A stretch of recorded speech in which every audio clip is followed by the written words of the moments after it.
Bismillahirrahmanirrahim. Assalamu alaikum students. Today we are going to study about class Asteroidea. Class Asteroidea जो है वो सी stars की class है, जिसको आम जुबान में हम स्टारफिश कहते हैं, but actually it's not a fish. Zoologically जो सही टर्म है वो है सी स्टार. इसमें 1500 स्पीशीज हैं. Live on hard substrates in the marine environment. Brightly coloured होते हैं और डिफरेंट ओशंस में मौजूद हैं. सी स्टार्स जो हैं बेसिकली इनकी बॉडी में 5 आर्म्स होते हैं जो रेडिएट कर रहे थे फ्रॉम अ सेंट्रल डिस्क. और माउथ जो है ओरल ओपनिंग मिडिल में होती है सेंट्रल डिस्क के. और इसके इर्द गिर्द जो है ये बेसिकली डाउनवर्ड साइड पे होता है माउथ. और इसके इर्द ओरल स्पाइन्स मौजूद होते हैं. मूवेबल और फिक्स्ड स्पाइन्स जो हैं वो उसके एब ओरल सरफेस के से एक्सटेंड आउट कर रहे होते हैं. और thin folds of body are present on its surface. देखें ये वाली जो साइड है जिसमें थिन फोल्ड्स बहुत सारे नजर आ रहे हैं डर्मल ब्रिंग. जो ऊपर नजर आती है surface that is called aboral. इधर माउथ नहीं होता. नीचे वाली साइड कहलाती है ओरल. इधर माउथ होता है बीच में सेंट्रल डिस्क के सेंटर में. नीचे वाली साइड पे जो जनरली एक्सटेंशंस होती हैं वो ट्यूब फीट होती हैं जो कि मूव भी कर सकती हैं. और ऊपर वाली साइड पे जो सेल्फ प्रोजेक्शंस हैं दीज आर कॉल्ड डर्मल ब्रेंकिया. ठीक है जी.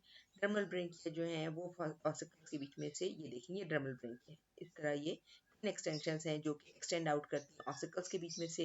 And they are mainly responsible for the gas exchange. इसके अलावा ऑन द एबोरल साइड ये पिंसर लाइक स्ट्रक्चर्स होते हैं कॉल्ड पेडिसिलेरी. पेडिसिलेरिया जो है they clean the body surface and they have the protective function. ये मूवेबल स्पाइन के साथ भी अटैच हो सकते हैं या इमूवेबली भी यूज हो सकते हैं. अच्छा.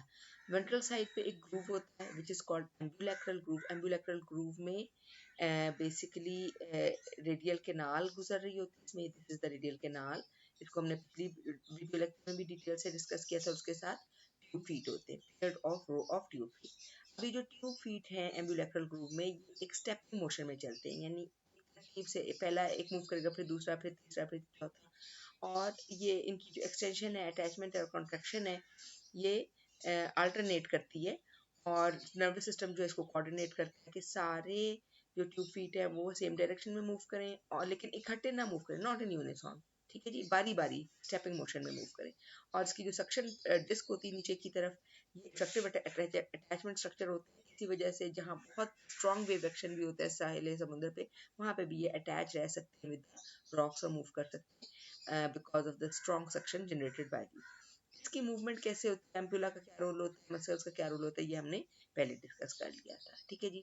मेंटेनेंस फंक्शन में सबसे पहले आ जाता है feeding. Feeding they feed on snail bivalves crustaceans polychaetes corals detritus भी नीचे मिल जाए. इवन स्टारफिश को भी खा जाती है. Mouth open into short oesophagus. फिर एक लार्ज स्टमक होता है कि तकरीबन पूरा एरिया सेंट्रल डिस्क जो है उसको फिल कर देता है. और ये जो स्टमक है इसके दो पोर्शंस होते हैं कार्डियक और पाइलोरिक. पहला हिस्सा जो होता है वो कार्डियक होता है और दूसरा हिस्सा पाइलोरिक होता है. ये देखें ये सेंट्रल डिस्क वाला रीजन है.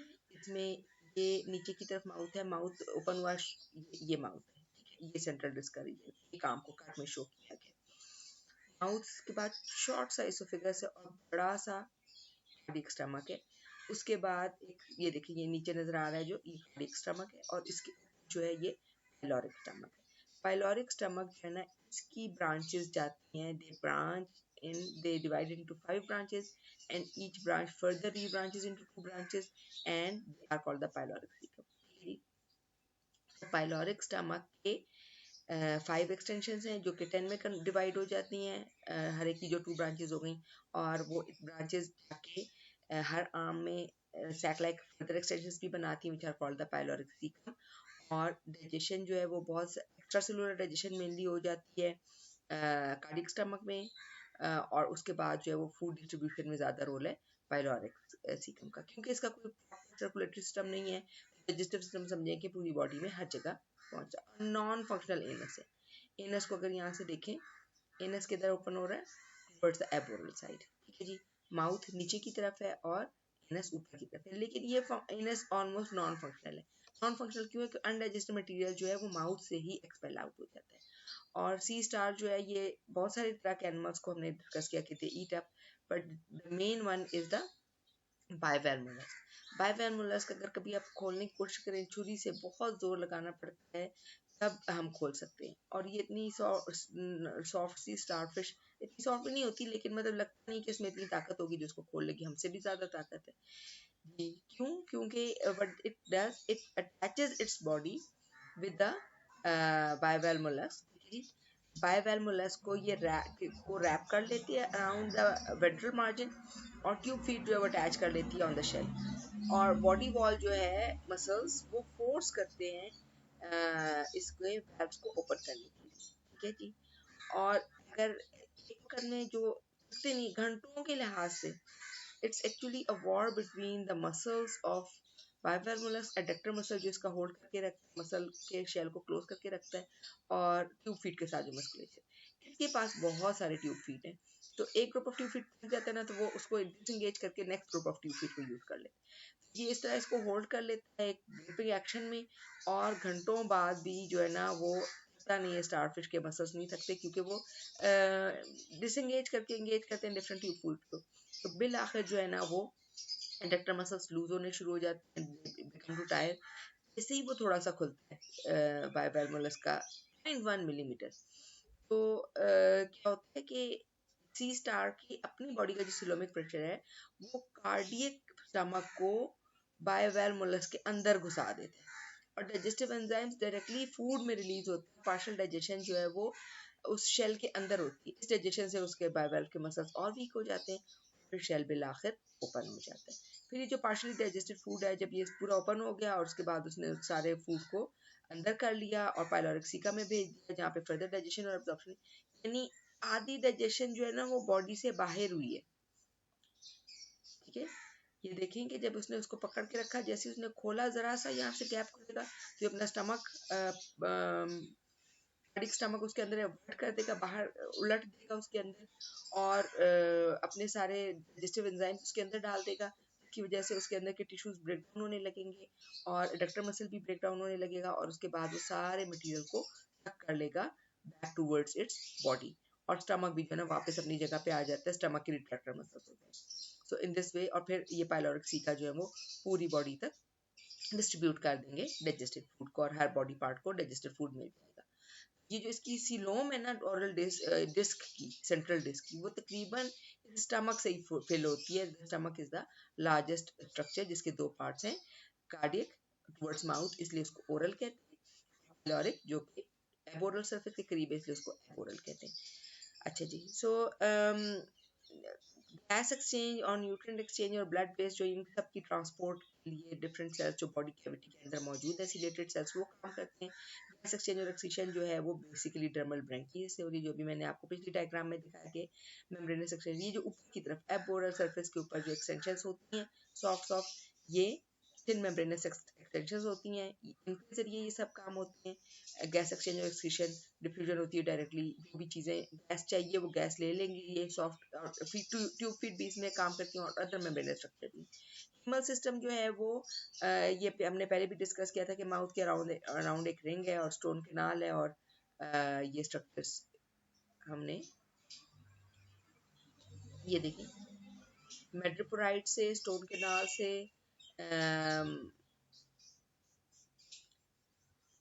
वाटर वेस्कुलर सिस्टम में पानी आता है, और ये वाटर वेस्कुलर की रिंग है, ठीक है जी, रिंग कैनाल जिसको कहते हैं। और इसके ऊपर और इसके नीचे हीमल रिंग्स होती हैं, एबोरल हीमल रिंग और ओरल हीमल रिंग, और इनकी एक्सटेंशन जारी होती हैं पाइप आर्म्स में।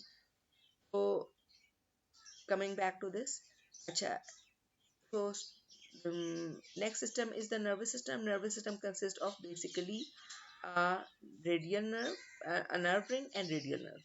ये देखें, एकाइनोड्रम्स में बेसिकली एक रिंग होता है, जो कि जिस तरह वाटर वेस्कुलर का रिंग कैनाल जिस जगह पे मौजूद है, जहाँ हीमल रिंग मौजूद है, वहीं पे ऊपर नीचे रादर वेंट्रल साइड की तरफ, यानी माउथ की तरफ, there is a ring of nerve tissue, जिसको नर्व रिंग कहते हैं, और जिसे 5 रेडियल नर्व्स एक्सटेंड कर रही होती है हर आर्म में। Again let's look at that कि ये इस डायग्राम में कैसे नजर आ रहा है। ये देखिए, ये ऑसिकल्स हैं बिलैटरल, इसके नीचे ये जो है ये रेडियल कैनाल है, sorry, this is the radial canal, हाँ जी, रेडियल कैनाल इसकी है वाटर वेस्कुलर सिस्टम की। उसके नीचे हीमल कैनाल, हीमल स्ट्रैंड जा रहा है, उसके नीचे रेडियल नर्व सबसे नीचे। हर इसमें ये देखिए ये जा रही है रेडियल कैनाल, रेडियल कैनाल के नीचे हीमल कैनाल, हीमल कैनाल के नीचे नर्व रिंग, नर्व स्ट्रैंड जो आर्म तक जा रही है। रिंग इधर ही नीचे होगी सबसे नीचे, यानी सबसे ऊपर एक एबोरल हीमल रिंग है, उसके नीचे the top side aboral side पे एबोरल हीमल रिंग, फिर वाटर वेस्कुलर की रिंग कैनाल, उसके नीचे ओरल हीमल रिंग, उसके भी नीचे नर्व रिंग मौजूद होती है। नर्व रिंग की एक्सटेंशन जैसे इन हर हर जितनी भी रिंग्स हैं सबकी एक्सटेंशन हर आर्म में जा रही है और वो कनाल कहलाती है, ठीक है, चाहे रेडियल कनाल है, चाहे हीमल कनाल है, चाहे रेडियल नर्व है, ठीक है, रेडियल का वर्ड उसके लिए यूज होगा। सो नर्व नेट भी इसके बीच में मौजूद होता है जो कि एसोसिएट होता है with the other nervous elements. Sensory receptors भी मौजूद हैं इसकी पूरी बॉडी सरफेस के ऊपर और ट्यूब फीट में भी, और लाइट को, केमिकल्स को और मैकेनिकल स्टिमुलाई को ये रिस्पॉन्ड कर सकते हैं। और photo receptors particularly at the tip of the arms are present which are actually tube feet, जिनके अब सेक्शन का नहीं है बल्कि उसकी जगह इनमें पिगमेंट स्पॉट है और ग्रुप ऑफ आसिलाए हैं। देन रीजनरेशन बहुत ज़्यादा होती है, इमेंस पावर ऑफ रीजनरेशन है।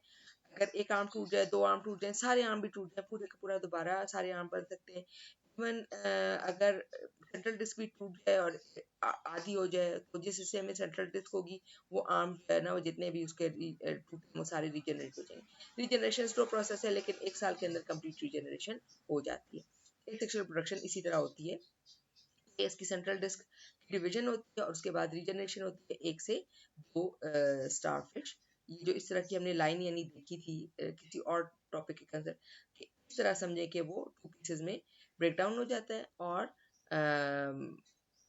each part then develops the missing parts. In this way, from one C star there is a formation of two. अच्छा, सेक्सुअल प्रोडक्शन की तरफ आए तो ये डाइशियस है, यानी सेक्सेस सेपरेट है। मेल सी स्टार अलग होता है, फीमेल सी स्टार अलग, लेकिन सेक्सेस इनडिस्टिंग्विशेबल है, बाहर से कुछ भी नहीं पता चलता, सब एक जैसे। टू गोनेड्स जो हैं वो प्रेजेंट होते हैं चार्म में और फिल कर रहे होते हैं, यानी चाहे मेल गोनेड है तो वो मेल के अंदर हर आर्म में टू गोनेड्स है और वो फिल करते हैं ड्यूरिंग रिप्रोडक्टिव पीरियड पूरे आर्म को। और गोनोपोर्स जो है वो ओपनिंग्स होती हैं at the base of each arm, जहाँ से वो रिलीज होते हैं गेमीट्स, और गेमीट्स जो है वो एक्सटर्नल फर्टिलाइजेशन के जरिए फ्यूज करते हैं। और बहुत आसान है इसको स्टडी करना, इसलिए लेबोरेटरीज में एक्सेसिवली स्टडी किया जाता है इसकी डेवलपमेंट को। और ये गेमीट्स जो हैं अच्छा, अब ये जो गेमीट्स हैं ये बहुत क्वेश्चन में जिंदा नहीं रह सकते, इसलिए इसकी जो मैच्योरेशन ऑफ गेमीट्स है या रिलीज ऑफ गेमीट को कहते हैं स्पॉनिंग, ये कोऑर्डिनेटेड होनी चाहिए। तो एक जगह पे अगर समुद्र के एक हिस्से में 100 मौजूद हैं स्टारफिश रिप्रोडक्टिव एज में, तो वो सब के सब यानी एक ही वक्त में अपने गेमीट्स रिलीज करें। इट मस्ट बी कोऑर्डिनेटेड कि फर्टिलाइजेशन हो सके, वरना समुद्र की लहरें इतनी तेज होती हैं कि वो गेमीट्स बहुत दूर दूर चले जाएंगे और फर्टिलाइजेशन नहीं हो सकेगी। Different mechanisms are utilised by this organism. एक फोटो पीरियड है, फोटो पीरियड का मतलब है कि वो डे और नाइट लेंथ को अंदाज़ा लगा सकते हैं और उसके लिहाज से हर रीजन के डिफरेंट जो हैं वो अपने स्पेसिफिक फोटो पीरियड के टाइम पे और स्पेसिफिक टेम्परेचर के अकॉर्डिंग अपनी सेक्सुअल एक्टिविटी को कोऑर्डिनेट करते हैं। इसके अलावा जब एक इंडिविजुअल यानी 100 में से किसी एक की भी स्पॉनिंग शुरू हो गई तो साथ ही वो फेरोमोन्स रिलीज करते हैं। फेरोमोन वो केमिकल सब्सटेंसेस होते हैं जो दूसरे ऑर्गेनिज्म को अपने ग्रुप के अफेक्ट करते हैं।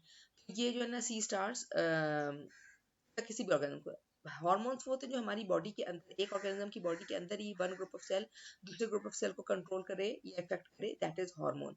लेकिन जब chemicals from one organism affect or change the behavior or function of another organism, then it is called pheromone.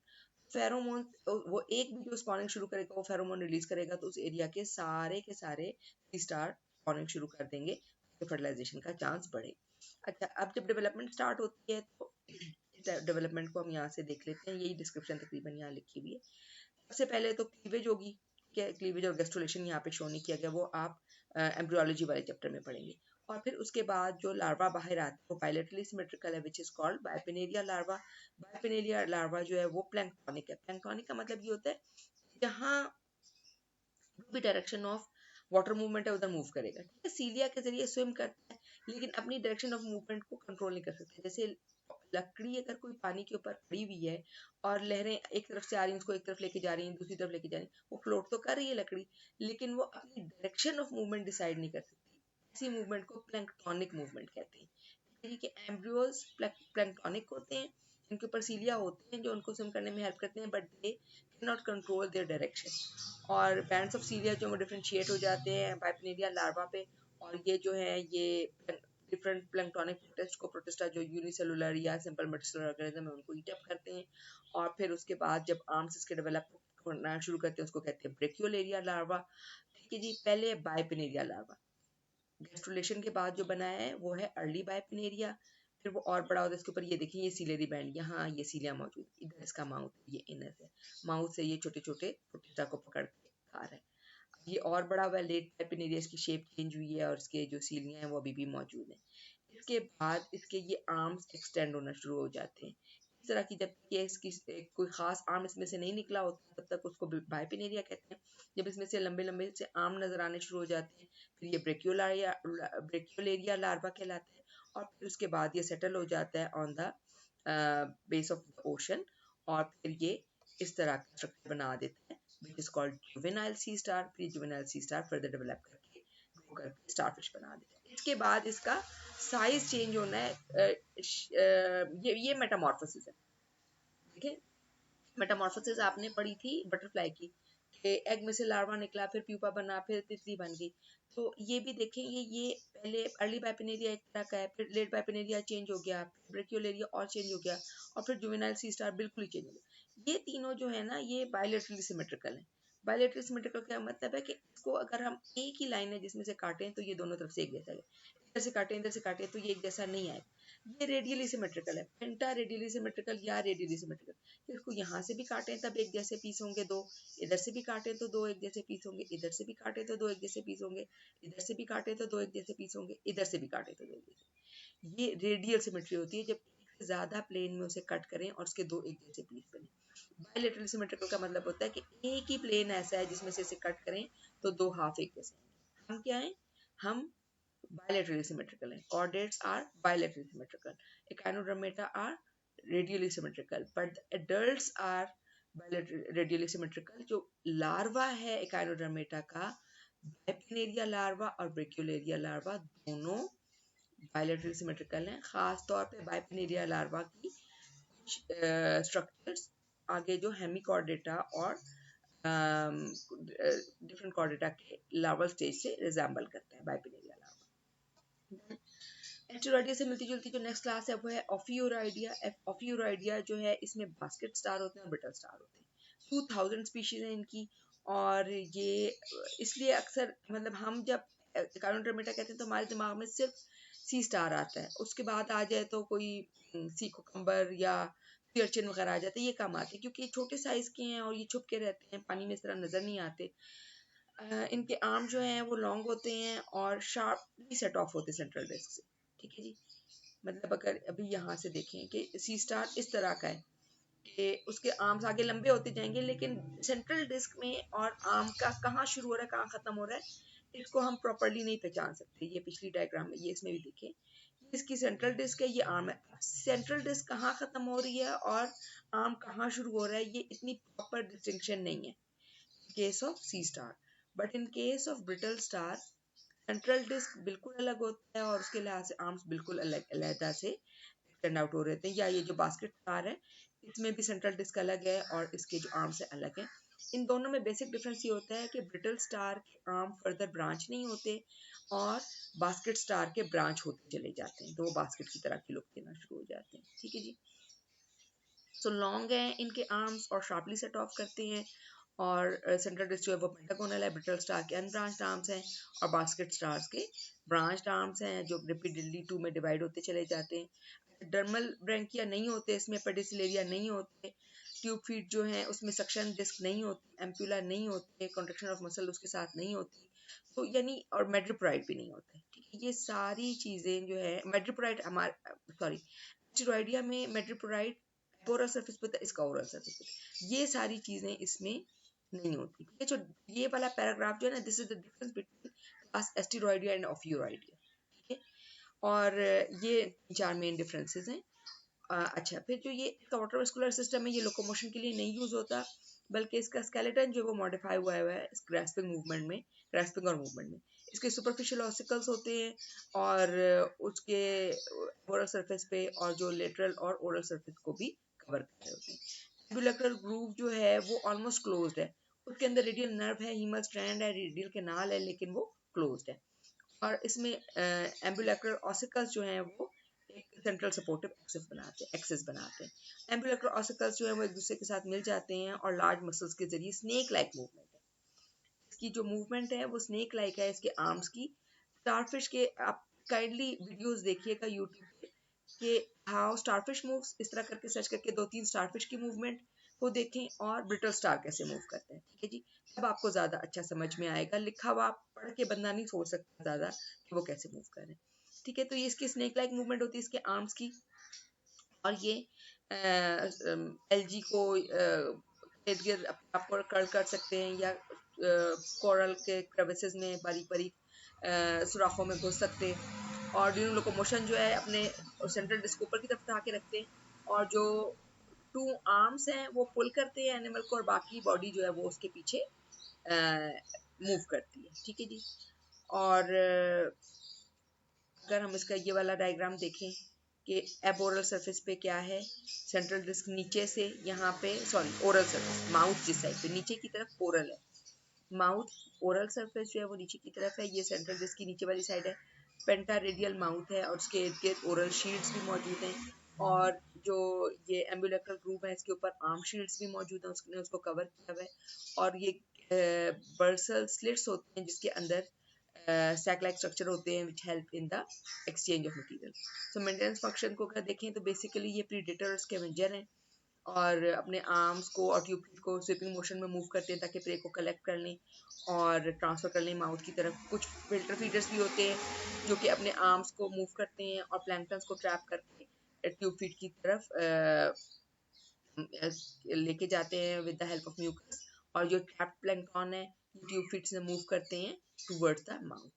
और ऑफ्यूराइड्स जो हैं इसमें जो सेंट्रल डिस्क है इसके इर्द गिर्द माउथ मौजूद, इसमें जो माउथ मौजूद है इसके इर्द गिर्द 5 ट्रायंगुलर जॉज होते हैं जो कि इसका च्यूइंग apparatus बनाते हैं। और माउथ के बाद एक सैक लाइक स्ट्रक्चर होता है, इंटेस्टाइन नहीं होती, और कोई भी एक्सटेंशन नहीं, पाइलोरिक सीका नहीं है। पाइलोरिक सीका क्या थे? 5 extensions of the pyloric stomach in the Asteroidea. Ophiuroidea में ऐसा कुछ नहीं है। सीलोम जो है रिड्यूस है और सिर्फ सेंट्रल डिस्क में है, इसीलिए देखें ना इसके आर्म्स क्यों इतने पतले हैं। अगर ब्रिटल स्टार के आर्म्स देखें they are so much narrow. इसमें बहुत सारी चीजें नहीं, इसमें डाइजेस्टिव सिस्टम की ट्यूब भी नहीं जा रही, इसमें सीलोम भी नहीं जा रहा, इसका बाकी सारे सिस्टम, मतलब इसमें तो बहुत कुछ जा रहा है ना स्टारफिश में। डाइजेस्टिव सिस्टम की भी जा रही है पाइलोरिक सीका, और सीलोम की भी एक्सटेंसेस जा रही हैं।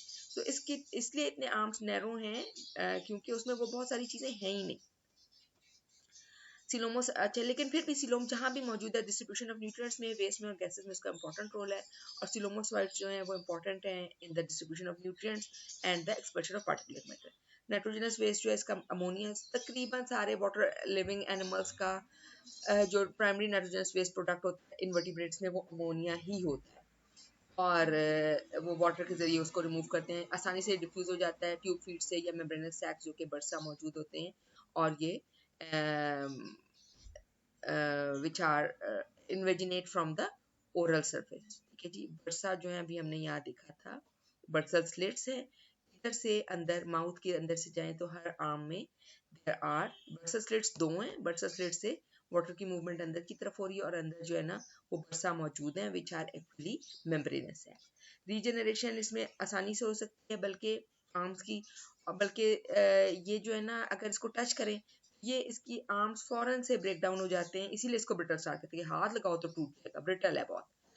इस प्रोसेस को ऑटोटॉमी कहते हैं। ये लिजर्ड्स भी ऐसे करते हैं कि कभी आप लिजर्ड को मारने लगे तो वो ऑटोटॉमी करके अपनी टेल को रिमूव कर देते हैं, और वो टेल जोर जोर से इसने हिलने लगती है और हमारा ध्यान उसकी तरफ चला जाता है और छिपकली जो है ना वो बच के भाग जाती है। तो ये भी जब कोई इसको टच करने की कोशिश करता है, पकड़ने की कोशिश करता है, तो ये ऑटोटॉमी के जरिए अपने आर्म को ब्रेक डाउन करके सेल्फ कट कर देता है और फिर स्केप कर जाता है खुद। ऑफ्यूरॉइड जो है वो आर्म्स को रीजनरेट कर लेते हैं, और कुछ में जो है फिशन लाइन होती है सेंट्रल डिस्क में, और वो फिशन लाइन से जब दो में डिवाइड होता है तो ऑफ्यूरॉइड रीजनरेट हो जाते हैं रीजनरेशन के जरिए, यानी इसमें सेक्सुअल रिप्रोडक्शन दोनों में है, एस्टेरॉइडिया में भी और ऑफ्यूरॉइडिया। ऑफ्यूरॉइडिया भी डाइशियस हैं, और मेल जो है वो स्मॉलर होते हैं फीमेल से, but rather they often carry the mail.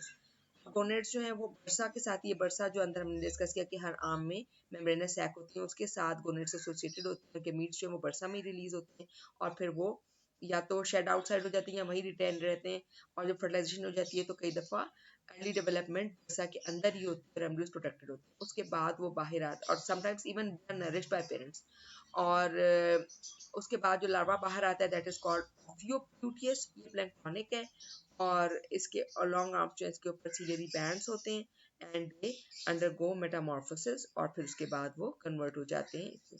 ये डायग्राम इसकी देख लें, फर्टिलाइजेशन जब हुई उसके बाद प्लैंक्टोनिक लार्वा बने, प्लैंक्टोनिक लार्वा के बाद सेटलमेंट जब हुई तो इसके ये आर्म्स बनने शुरू हो गए, और उसके बाद ये एडल्ट फॉर्म में आ गए।